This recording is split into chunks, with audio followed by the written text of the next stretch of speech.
Praise God. इसी के नाम में आप सबकी सलामती हो। आप जहाँ जहाँ हमें देख रहे हैं, हम ईमान लाते हैं कि आप सब ठीक हैं, खैरियत से हैं।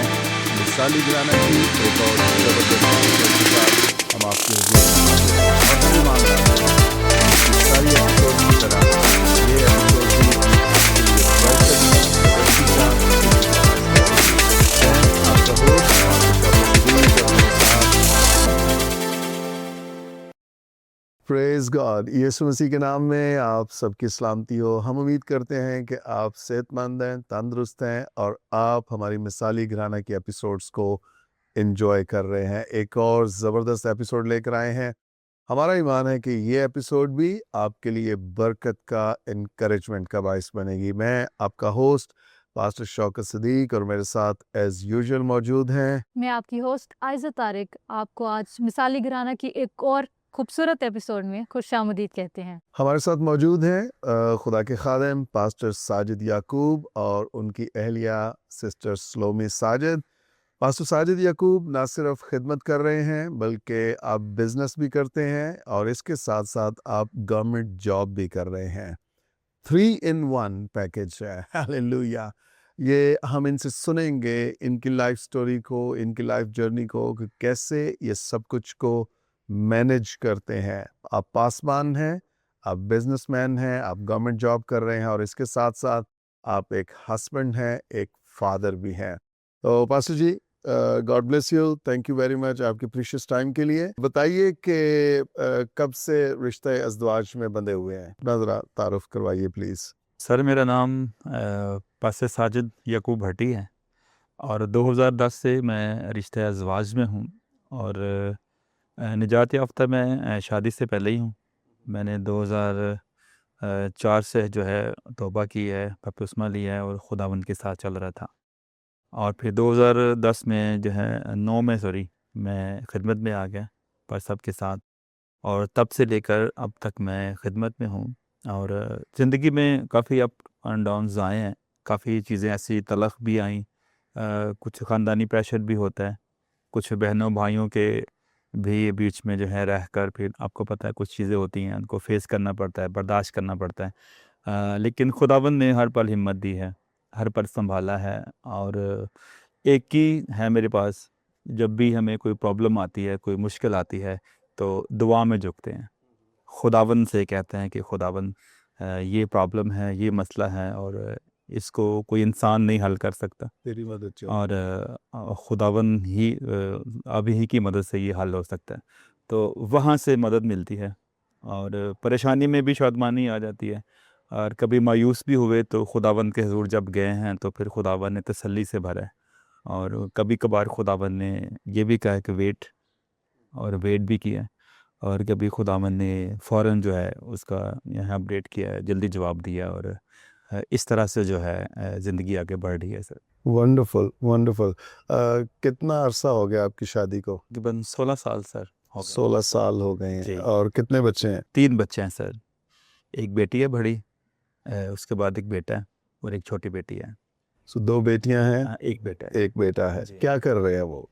वो पढ़ते हैं सर, बड़ी बेटी 8 क्लास में है, छोटा बेटा जो है वो 7 क्लास में है और उससे छोटी बेटी अभी छोटी है, वो 7 ईयर की है, तो वो अभी जो है 1 क्लास में है। वंडरफुल। मुझे ये बताइए कि आपकी शादी को आपने बोला कि 16 साल हो गए हैं, तो आपका अज़दवाजी जो सफ़र है 16 सालों का, इसका कोई एक्सपीरियंस, कोई तजर्बा ऐसा जो आप चाहेंगे कि हमारी ऑडियंस सुने और उससे सबक सीखे, नसीहत पाए, क्या आप शेयर करना चाहेंगे? मैं यहाँ पर यही सर कहना चाहूँगा कि अगर कोई भी कपल ये कहे कि हमारी कभी भी लड़ाई नहीं हुई या कभी भी जो है हमने आपस में कोई इस तरह का बिहेव नहीं किया, तो ये बात समझ में नहीं आती। थोड़ा बहुत कुछ ना कुछ हो जाता है। आप जितने भी प्यार से रह रहे हों, कितना भी आप अच्छे से रह रहे हो ना कुछ जो है वो अ, हो जाता है ऐसा मामला कि या तो वाइफ़ को गुस्सा आ जाता है या मुझे आ जाता है। लेकिन शुक्र है खुदावंद का कि ये बड़ी कोऑपरेटिव है और मैं इन्हें छोड़कर दूसरे शहरों में भी खिदमत के लिए जाता रहा हूँ। अभी रिसेंटली मैं कोयटा और कराची गया था और काफ़ी जो है मैंने अपने गांव में 5 साल तकरीबन जो है हर क्रिसमस पे, ईस्टर पे मैंने जाना होता था और कभी मैं इनको छोड़ कर चला जाता था, वहाँ मेरा तकरीबन 1 वीक वहाँ गुज़र जाता था। अपने गाँव में इबादत, फिर साथ वाले गाँव में इबादत, और काफ़ी हो जाता था वहाँ पे। तो इन्होंने कभी जो है उस बात से मुझे इस तरह नहीं किया कि आप मुझे छोड़ के चले जाते हैं या मेरे बगैर चले जाते हैं, कोई ऐसी बात नहीं की, और इस बात के लिए मैं खुदावंद का शुक्रगुज़ार हूँ सर। तो ये कहना चाहिए कि बजाय इसके कि आपकी कोई लड़ाई झगड़े होते, कोई धमाके होते, आपका बड़ा स्मूथ चला है जी, जी। साथ, और ख़ास तौर पे आपकी वाइफ़ ने आपको खिदमत के लिए सपोर्ट किया है, जी, बिल्कुल। Which full is support you किया। No rare sometimes. बाज़ वक़्त होता ऐसे है कि एक साथी खिदमतगुज़ार होता है और दूसरा साथी उसको अपोज़ करता है, उसका दुश्मन होता है और उसको पसंद नहीं करता कि आप खिदमत में टाइम दें या खिदमत के लिए निकलें और ट्रैवल करें। लेकिन खुदा का शुक्र कि पास्टर साजिद याकूब और इनकी वाइफ़ स्लोमी साजिद, ये दोनों एक-दूसरे के साथ कोऑपरेट करते हैं। बिलख़ुसूस सिस्टर जब पादरी साहब निकलते हैं खिदमत के लिए, दूसरे शहरों में जाते हैं, उन्होंने बताया कि क्रिसमस के दिनों में वो खिदमत के लिए अपने गाँव में चले जाते हैं और समटाइम्स उनकी वाइफ़ और बच्चे घर पे रहे हैं। मैं समझता हूँ सिस्टर ये बहुत बड़ी कुर्बानी है, और वी रियली अप्रिशिएट दैट कि आपने अपने हस्बैंड को सपोर्ट किया है खिदमत में। तो सिस्टर जी, जैसे पास्टर जी ने बताया कि वो खिदमत के लिए दूर ट्रैवल करते थे और अकेले ट्रैवल करते थे, तो मुझे बताएं कितने टफ हालात में जब आपको बच्चों की अकेले टेक केयर करनी थी, तो आप उनके लिए एक ढाल बनकर रही, आपने उनको सपोर्ट किया, तो इसके अलावा आप उनको मिनिस्ट्री में किस तरह से सपोर्ट करती हैं? चर्च की खिदमत में भी खुदावंद का शुक्र है।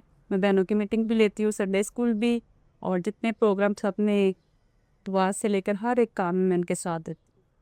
और इस दफ़ा भी चर्च की सारी डेकोरेशन तक हम सब साथ थे, बच्चों के साथ हर चीज़ में उनकी मदद करते हो। प्रेयर में भी लिखते हैं हम, ताकि कोई काम भी जब करें हम खुदा के नाम से। खुदावंद का शुक्र है, हर एक काम खुदावंद हिम्मत ताकत देता है हम। बेशक। तो आपके साथ बच्चे भी पास्टर जी को सपोर्ट करते हैं हाँ जी, मिनिस्ट्री में? बच्चे भी सपोर्ट करते हैं। किस तरह से सपोर्ट करते हैं, क्या रोल है उनका? बच्चे भी प्रेयर में, हम सारी फैमिली रुकते हैं पूरी, और जब ये बैठ जाते हैं फिर तो हम बहुत ज़्यादा हर रोज़ इनके लिए खुदावंद से फ़ज़ल मांगते हैं कि जहाँ कहीं भी ये आए खुदावंद का फ़ज़ल हमेशा इनके साथ रहे, और वहाँ पे जो कुछ खुदावंद चाहे उनके वसीला से। आमीन। वंडरफुल। पास्टर जी हमें बताइए अपने निजात के तजर्बे को कि आपने कैसे निजात पाई और किस तरह मसीह को पहचाना आपने? सर, आप जानते ही हैं कि मसीह के बगैर जो ज़िंदगी होती है, उसमें फिर कुछ और ही होता है इंसान की लाइफ में, या कुछ गोल्स ऐसे होते हैं कि जो खुदा के कलाम के और खुदा की राहों से जो हैं वो हट कर होते हैं। तो ज़िंदगी इसी तरह खाली चल रही थी, और एक मीटिंग मैंने अटेंड की थी। चर्च में मैं बहुत कम जाता था, इधर आके गांव में तो हम करते थे चर्च रेगुलरली, लेकिन जब मैं इस्लामाबाद में शिफ्ट हुआ 2004 में, तो उसके बाद चर्च के साथ थोड़ा सा कम जो है ना रिलेशन हुआ, वो जॉब की वजह से। लेकिन मैंने एक मीटिंग अटेंड की थी, पास्टर सिम्सन है कटारियाँ पुल वाले, तो उनके चर्च में मैं गया। पास्टर इलियास बशीर साहब ने उन्हें मधु किया था, तो वहाँ पे कलाम किया था उन्होंने। आज जो पढ़ी थी वो थी, अपनी रविश पर गौर कर। तो जब उन्होंने ये आयत कोट की और फिर इसके बारे में उन्होंने बोलना शुरू किया, तो जैसे उन्होंने 2 से 3 मरतबा दोबारा इस बात को दोहराया कि अपनी रविश पर गौर कर, तो फिर मैंने अपने आप पर थोड़ा गौर किया और अपनी ज़िंदगी में खामियां और जो कुछ भी मैं करता था, और मुझे जो कुछ फ़ील हुआ कि नहीं ये खुदा के ख़िलाफ़ है या कलाम के ख़िलाफ़ है, या हमारी जो दीनी या मजहबी तालीमात हैं वो इस चीज़ की इजाज़त नहीं देती, तो फिर मैंने उसी लम्हे उन तमाम चीज़ों को जो है तर्क किया। चर्च में बैठे-बैठे? हाँ, वहीं पे मीटिंग में। और वंडरफुल। जैसे उन्होंने मीटिंग के बाद कॉल की कि आएँ दुआ करें, जिन्होंने अपने आप को पेश किया खुदावंद के लिए, तो मैं उठा था और मैंने दुआ की, और वो फर्स्ट लम्हे थे मेरे कि मैंने 2-3 मिनट से ज़्यादा दुआ की।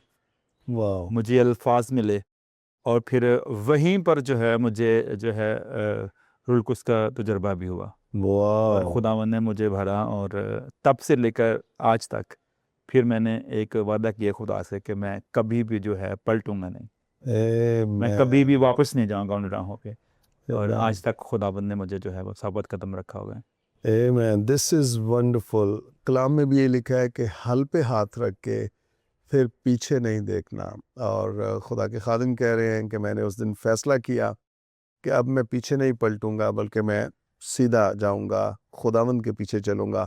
और यही कमिटमेंट, यही फैसला दरअसल खुदावंद डिमांड करता है। बहुत बार ऐसा होता है, हम निजात पा लेते हैं, खुदावंद में आ जाते हैं, लेकिन हमारी ज़िंदगी बैलेंस्ड नहीं होती। हम आधे दुनिया में, आधे मसीह में, हम इस तरह से एक अजीब किस्म की ज़िंदगी, और कलाम इसे रियाकारी की ज़िंदगी कहता है। हमारा बाहर कुछ हो, हमारा अंदर कुछ हो, लेकिन ये ज़िंदगी खुदावंद को पसंद नहीं है। खुदावंद हमसे ये तवक्को करता है कि हमारी ज़िंदगी 100% ट्रांसफॉर्म हो जाए, नई हो जाए, और हम मसीह जैसे बन जाएं। Praise God. पर सब आपने बहुत ज़बरदस्त फैसला किया। ये किस साल की बात है जब आपने निजात पाई? ये 2004 की बात है। 2004 की बात है, और अब तकरीबन 21 साल हो गए, 22वां शुरू हो गया है। तो उसके बाद आपने, खुदा ने आपको खिदमत के लिए बुलाया, कैसे आप पासबानी खिदमत में कैसे आए?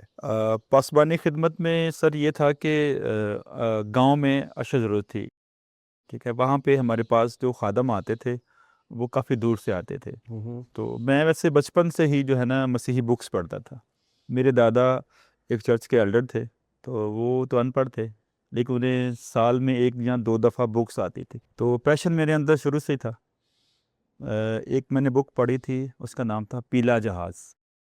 वो अफ्रीका के अंदर, कबाइल के अंदर ना, वो एक येलो एरोप्लेन जाता था और गिफ्ट्स फेंकते थे जंगलों में, जहाँ पे लोग होते थे, जो कबायली लोग होते थे। तो वहाँ पे मैंने एक खादम की स्टोरी पढ़ी कि वो गया, उसने पहले वहाँ पे गिफ्ट्स फेंके। गिफ्ट्स फेंकने के बाद फिर उसने लोगों के साथ थोड़ा-सा राब्ता करना शुरू किया। फिर उन्हें जहाज़ उतारा और लोगों के अंदर गए। और जब लोगों के अंदर गए तो लोगों ने बजाय इसके कि उनकी बात सुनते या उनका साथ कोई वेलकम करते उनका, लोगों ने उन पर हमला कर दिया। ओह! तो वो लिखते हैं कि जब मैं वहाँ से निकला, मैं रास्ते में यानी कि बच के थोड़ा-सा जा रहा था, और मैंने कोशिश की पहले कि लोग मेरी बात को समझें या सुनें, लेकिन जो उनकी ज़ुबान थी वो हमारी समझ में नहीं थी, और हमारी ज़ुबान वो नहीं समझते थे। तो कह रहे थे कि गिफ्ट फेंकने का ये मतलब था कि थोड़ा-सा उनके लिए ना दिल में जगह बन जाए, रास्ता बन रास्ता जाए। बन, शायद वो समझें कि ये अच्छी चीज़ें फेंकी हैं तो ये लोग भी अच्छे हैं, लेकिन वो नहीं समझ पाए।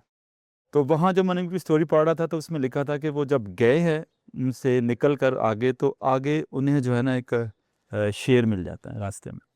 वो उनके ऊपर अटैक करता है, और वो कहते हैं कि मेरा एक बाजू जो है उस हमले में ज़ाया हो गया।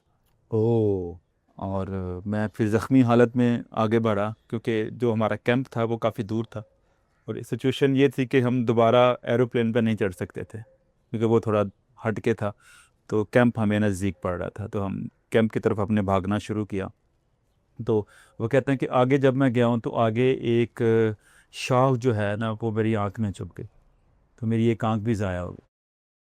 कहते हैं फिर मैं कैंप गया, कैंप जाकर फिर मेरा इलाज हुआ। फिर मैं काफ़ी सालों के बाद, 2-3-4 सालों के बाद जब घर गया हूँ, तो जब मैं घर गया तो मैंने बेल दी जाके अपने घर की। तो कहते हैं कि मेरी वाइफ़ आई और मेरी ये हालत देख के मुझे पहचान नहीं पाई, और वो कहती है कि अभी आप ठहरे, वो समझे शायद कोई मांगने वाला या कोई इस तरह का बंदा आ गया। तो वो अंदर जाती है और कुछ पेमेंट लेकर आती है और वो मुझे देती है। तो मैं उससे कहता हूँ कि मैं आपका हस्बैंड हूँ, मैं फलाँ हूँ मैं, लेकिन वो यकीन नहीं करती, हंसती है मुझ पे। और फिर वो कहते हैं कि मैंने कुछ ऐसी बातें उनको बताई, तो फिर उन्होंने यकीन किया। तो उस स्टोरी ने मुझे बहुत इंस्पायर किया हुआ। और उसके बाद हमारे गांव में जो है वो हमारे बड़े भाई थे, उन्होंने जब बपतिस्मा लिया है, 2 बड़े भाई थे, मेरे एक ताए का बेटा और एक मेरा अपने भाई। उन्होंने जब बपतिस्मा लिया तो उनकी काफ़ी ना मुखालफत हुई वहाँ पे, और हम 4 ख़ानदानों को चर्च में से निकाल दिया। हमने अपने घर में जो है वो इबादत करना शुरू की, और जब हम अपने घर में इबादत करते थे तो हमें जो है वो हमारी तरफ उस टाइम डेक का दौर होता था, स्पीकरों का मुंह हमारी तरफ करके तो गाने लगा दिए जाते या पत्थर फेंके जाते कि कौन से गांव की बात है? ये कुल बाजवा, कुल ये बाजवा। सियालकोट के पास है। ओके। तो काफ़ी डिस्टर्बेंस बनती थी। गांव के कुछ मोतबर लोगों को भी कहा गया कि इनको धमकाएं कि ये इस तरह ना करें। तो फिर हम तो नहीं बाज आए, हम तो खुदा की हमद करते रहे। मैं सब थोड़ा छोटा था, हमने ये सारा माहौल अपनी आंखों से देखा। तो जो खादम आते थे ना, तो उन्होंने कहा कि अब हम उनको मारेंगे क्योंकि वो आते हैं तो यहाँ पर इबादत होती है। हमने उनको कहा कि जी ठीक है, आप जब आते हैं तो हमें नहीं पता था। उस टाइम उस दौर में सेल फ़ोन भी नहीं होते थे और गांव में एक एक्सचेंज था और किसी का अगर बाहर से फ़ोन आता था तो वो ऐलान किया जाता था स्पीकर पे कि फ़लाँ बंदे का फ़ोन आया, वो आते तो सुने। तो मुश्किल हालात थे। तो हमने उनको कहा कि आप जब आते हैं तो हमें नहीं पता था, लेकिन जब आप वापस जाएंगे तो हम आपको कुछ किलोमीटर दूर छोड़ के आएंगे अपने गांव की हदूद से या साथ वाले गांव की हदूद से, ताकि आप पर कोई अटैक ना कर सके। तो उन्होंने कहा कि नहीं, ऐसी बात नहीं है। मैं समझूंगा। उनको तकरीबन साल हो गया था आते हुए हमारे पास। उन्होंने कहा कि नहीं, ऐसी बात नहीं है। जब कोई मुझे यहाँ पर पकड़ेगा, मेरे गिरेबान पकड़ेगा, मुझे तमाचे मारेगा, या मेरा गिरेबान पकड़ कर मुझे इन रास्तों की धूल मट्टी में ऐसे झंझोड़ेगा ना, तो मैं समझूंगा कि आज इस गांव में खिदमत का मेरा पहला दिन है। वाह जी तो वाह। उनकी ज़िंदगी से भी मैं बड़ा इंस्पायर था। और शुरू से ही थोड़ा माहौल ऐसा था। कुछ बुक्स मैं पढ़ता था, रिसाले आते थे दादा के, मैं वो पढ़ता था, तो थोड़ा था। लेकिन जैसे ही मैं फिर शहर में आया हूँ तो थोड़ा सा फिर मेरा जो है ना, बल्कि उससे पहले मैं गुजरांवाला गया। अब वहाँ हमारा एक टेक्निकल कॉलेज है, CTTC, kids technical training centre, और वहाँ से मैंने कारपेंटर का डिप्लोमा किया और फिर हॉस्टल में रहा और दोस्तों के साथ थोड़ा सा मिल के फिर थोड़ा यानी कि इन सोचों से या इनसे थोड़ा सा मैं हट गया था। फिर जब मैं यहाँ इस्लामाबाद आया थोड़ा सा मैं दूर हुआ खुदावन से। लेकिन जल्द ही खुदावन ने मुझे इस्लामाबाद में ना इतना मुझे दूर नहीं होने दिया, जल्द ही मुझे जो है ना पकड़ लिया और फिर अपनी खिदमत के लिए जो है ना मुझे चुना। और मैं तब से लेकर आज तक जो है खुदावंद के साथ मुखलिस हूँ और खुदावंद के साथ चल रहा हूँ। Praise God, praise God. खूबसूरत स्टोरी है, बड़ी इंस्पायरिंग है। ख़ास तौर पे खुदा के खादिम ये बता रहे हैं कि उन्होंने बुक्स पढ़ी और उसमें भी एक खादिम सताया गया, उसका एक बाजू कट गया, एक आंख ज़ाया हो गई। जब वो वापस पहुंचा तो उसकी बीवी उसको पहचान नहीं रही है। और फिर इनके अपने गांव में जो खादिम आते थे, उन्होंने कहा कि बेशक ये हमें मारें, बेशक हमें सताएं, गाली गलौज करें, थप्पड़ मारें, इसके बावजूद हम पीछे नहीं हटेंगे और हम खिदमत करेंगे। हालेलुया। ये कोई बहुत ज़्यादा इंस्पायरिंग स्टोरीज नहीं थी कि जिनको पढ़ के या सुन के या देख के आपके अंदर जोश जज्बा पैदा हो। मोस्ट ऑफ द टाइम अक्सर औकात ऐसा होता है कि इस तरह की मारपीट या इस तरह की सिचुएशंस देख के हम डिस्करेज हो जाते हैं, हम पीछे हट जाते हैं। लेकिन पास्टर साजिद को ये तौफीक मिली खुदा की तरफ से कि ये मोटिवेट हुए, इनकरेज हुए और इन्होंने खिदमत को अपनाया, खुदा की उस कॉलिंग को यस कहा और आज ये एक बड़ा ज़बरदस्त चर्च चला रहे हैं। Praise God. पास्टर जी, आपने कहा कि आप जॉब भी कर रहे हैं, आप जी। बिजनेस भी कर रहे हैं। हमें बताइए कि किस तरह आप इन्हें बैलेंस करते हैं। 3 चीज़ें हैं, आप बिजनेसमैन भी हैं, जॉब भी कर रहे हैं, पासबान भी हैं और आप इसके साथ-साथ एक शौहर और एक बाप भी हैं। तो कैसे बैलेंस करते हैं इन सब चीज़ों सर, है तो बहुत टफ, इतना आसान नहीं है। लेकिन चीज़ों को जो है बैलेंस करने के लिए कभी कभी कुछ चीज़ों को छोड़ना पड़ता है को? और कुछ ऐसी चीज़ें जो बिजनेस के लिए होती हैं उनके लिए टाइम निकालना थोड़ा सा मुश्किल होता है। लेकिन मैं शुक्रगुजार हूँ खुदावंद का कि खुदा ने मुझे कुछ ऐसे लोग दिए हैं, ऐसी टीम दी है बिज़नेस के हवाले से। तो मैं सिर्फ उन्हें कॉल पे कुछ चीज़ बता दूँ या समझा दूँ, तो एक बारी मैं उनके साथ जाता हूँ किसी जगह पर काम दिखाने के लिए, और वो फिर ईमानदारी के साथ उस काम को जो है ना वो कर देते हैं। मुझे ज़्यादा वंडरफुल। पीछे उनके जाना नहीं पड़ता और करना नहीं पड़ता। और है टफ लाइफ। सुबह 8 से 2 बजे तक ड्यूटी होती है मेरी, तो 2 बजे के बाद फिर मैं 1 घंटा या 2 घंटे बिज़नेस को देता हूँ कि लड़के जो काम कर रहे होते हैं उनके पास जाना, उनको खाना और जो भी उनको पैसे वगैरह चाहिए वो देने, और फिर मैं वापस घर आ जाता हूँ। और घर में फिर आकर कोई बच्चों का कोई काम होता है वो कर लेते हैं, अदरवाइज़ अपनी स्टडी, दुआ या इस तरह के सारे जो रूहानी मामलात हैं, विज़िट हैं कलिसिया में, वहाँ पर फिर हम मशगूल हो जाते हैं। Wonderful, wonderful. एक खूबसूरत बात जो पास्टर साजिद बता रहे हैं कि इनकी टीम है। सो इन्होंने टीम डेवलप की है। अंग्रेजी में कहते हैं team work makes the dream work. आप अगर टीम है आपके पास मैन पावर है, आपने साथ अपने लीडर्स रेज किए हैं तो आपकी ज़िंदगी, आपका बिजनेस, आपकी खिदमत बुलावा बहुत आसान हो जाएगा। लेकिन अगर आप वन मैन शो कर रहे हैं, आप सिर्फ पासबान हैं और आप कह रहे हैं कि मुझे किसी और की मदद की ज़रूरत नहीं है, मैं आपको बताऊं, एक वक्त आएगा जब आप हार जाएंगे, शिकस्त खा जाएंगे और आप बैठ जाएंगे, थक जाएंगे। लेकिन बाइबल कह रही है एक से दो बेहतर है, जब एक गिरता है तो दूसरा उसे उठा खड़ा करता है। आप जिस भी प्रोफेशन में आप बिजनेस कर रहे हैं, जॉब कर रहे हैं या आप खिदमत में हैं, आपको अपने साथ टीम्स को खड़ा करना है ताकि आपकी गैर हाजिरी में वो काम, वो बिजनेस, वो खिदमत चलती रहे। Praise God. सिस्टर जी मुझे बताएं कि जैसे आप दोनों मिनिस्ट्री में सर्व कर रहे हैं, तो आप अपनी फैमिली में, अपने घर में रूहानी माहौल को किस तरह से कायम रखती हैं? आप बच्चों को किस तरह से दुआ में और रूहानियत में इंगेज करती हैं? जी, सुबह सवेरे हम अर्ली मॉर्निंग उठते हैं ताकि सुबह की दुआ बच्चों के साथ कर सकी, और उसके बाद बच्चे अपने स्कूल गोइंग के लिए रेडी होना शुरू हो जाते हैं। मैं किचन में चली जाती हूँ, और जब वापस भी आते हैं तो इसी तरह मैं उनको कहती हूँ टाइम निकालें, आप पहले खाना खा के और खुदा की हजूरी में बैठें। फिर बच्चे अकेडमी ज्वाइन कर लेते हैं, तो फिर घर का देख लेते हैं। उसके बाद जब वापस आते हैं फिर हमने व्हाट्सअप ग्रुप बनाया, हम 7 से 8 9 तक व्हाट्सअप ग्रुप पे प्रे करते हैं ताकि सारी फैमिलीज को हम साथ लेके चल सकें। वंडरफुल। ये जो ग्रुप है ये आपके चर्च का है? जी, चर्च ग्रुप है। कलीसिया के हाँ लोग जी, भी कलीसिया उसमें लोग। शामिल होते हैं और जी, दुआ जी, करते हैं। कलीसियाई ग्रुप पर। Very good, very good. वहाँ पे सिस्टर्स होती हैं, फिर वो कहते हैं कि डेली घर में टाइम हमें मिलता है, इस तरह फिर हम सभी मिलकर तो अच्छा टाइम हो जाए। और कभी जब हम विजिट करते हैं फिर मेरी बड़ी बेटी उसको लीड करती है। वंडरफुल।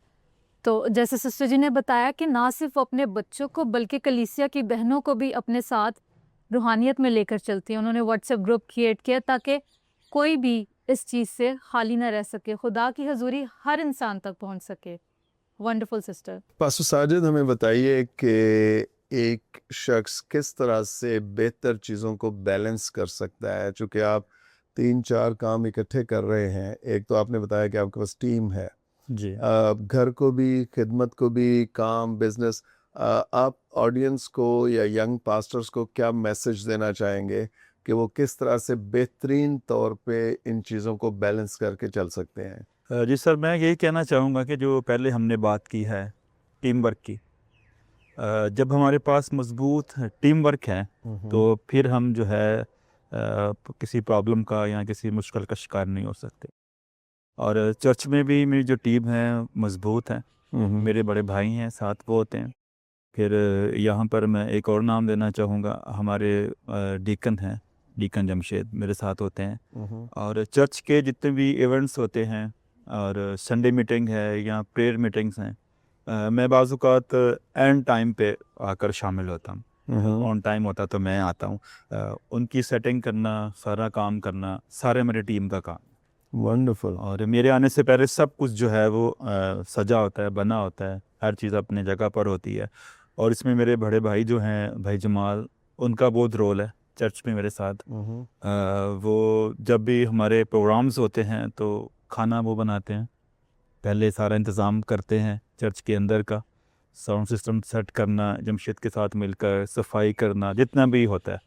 और उसके बाद फिर जो खाना होता है, खाना सर्व करना और जितना भी काम होता है किचन का, फिर उस टाइम वो संभालते हैं। जितने भी खादम आ जाएं या जितने भी और मेहमान आ जाएं चर्च के हवाले से, फिर वो सारा उनको करते हैं। तो उनका बड़ा रोल है मेरे साथ। उसके बाद जो मेरी टीम है दूसरी वर्किंग की, तो उनमें जो है अच्छे लोग हैं मेरे साथ। और मैं यहाँ पर ये कहना चाहूँगा कि हम अकेले कुछ नहीं कर सकते।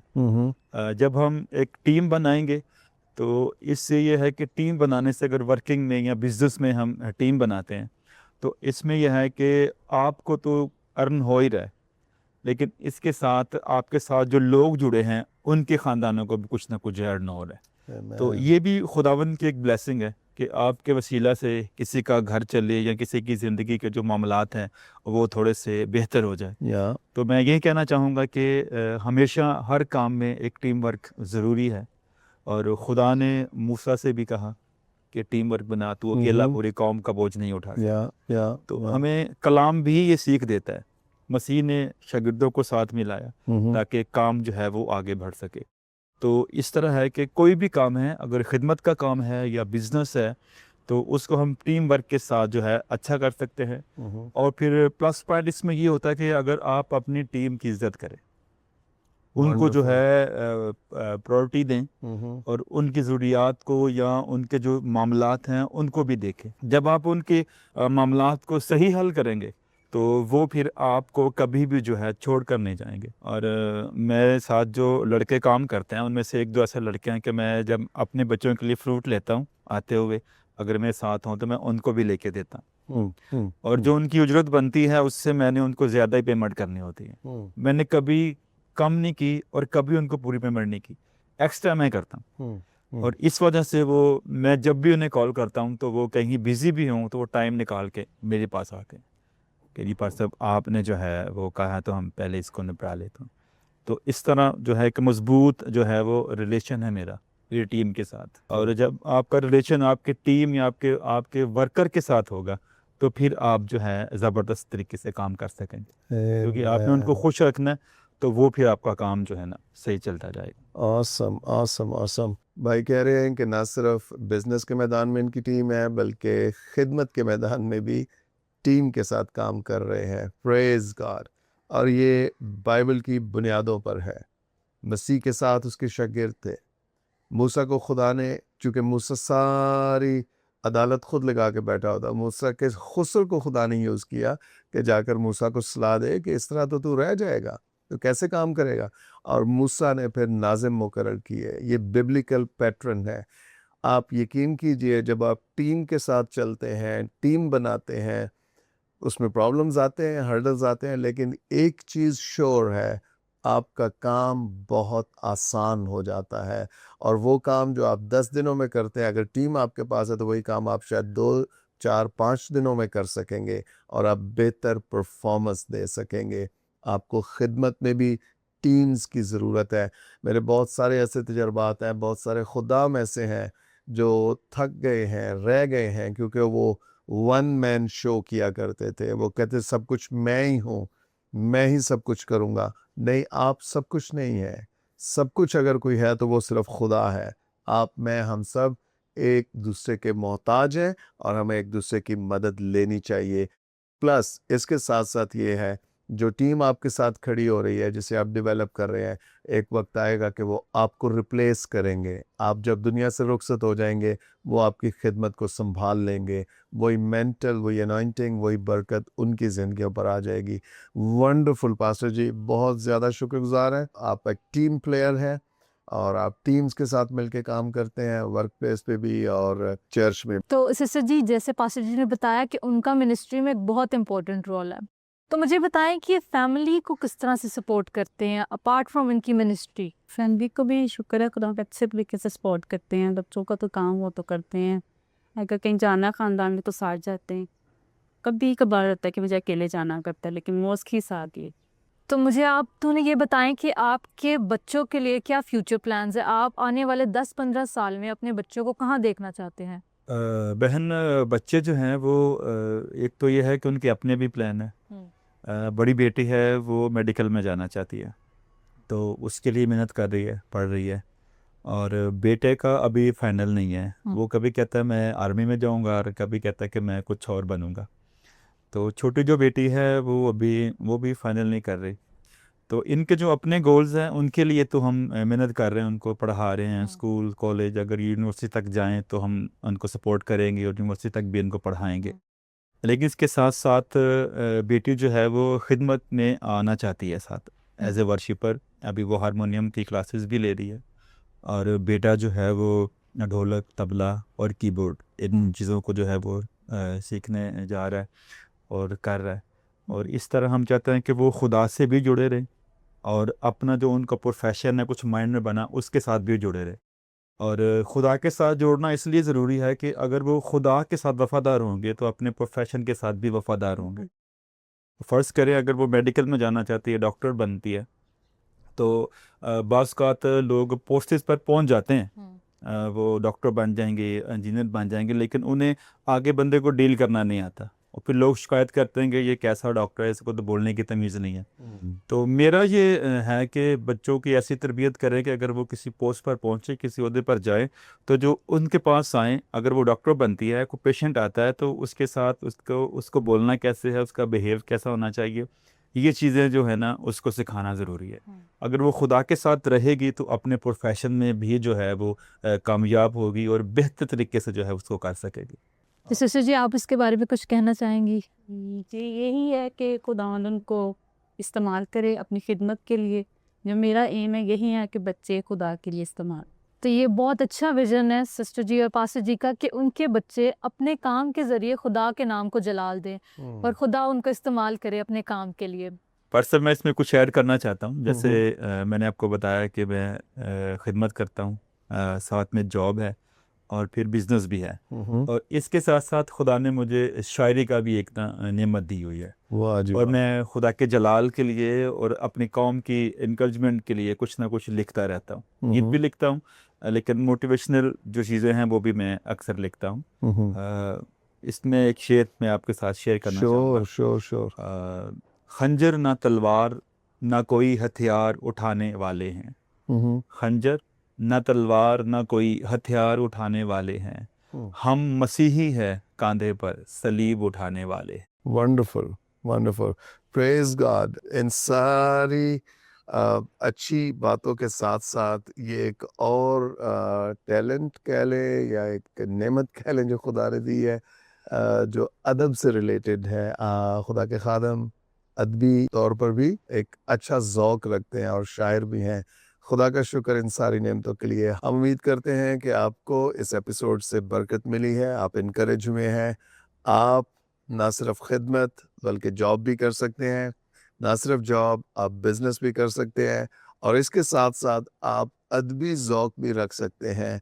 आप लिख सकते हैं इनकरेजमेंट के लिए, मोटिवेशन के लिए, अपने लिए, अपनी कौम के लिए। Praise God. मैं रिक्वेस्ट करूंगा, आप जहां जहां से हमें फॉलो कर रहे हैं, देख रहे हैं, आप ज़रूर इस एपिसोड को अपने फ्रेंड्स एंड फैमिलीज़ के साथ डिफरेंट ग्रुप्स में इसको शेयर कीजिए, ताकि ये बातें, ये कलाम, ये इनकरेजमेंट बहुत से लोगों तक पहुंच सके। और ना सिर्फ आप बल्कि बहुत सारे और ख़ानदान मिसाली ख़ानदान और मिसाली घराना बन जाएं। Thank you. God bless you.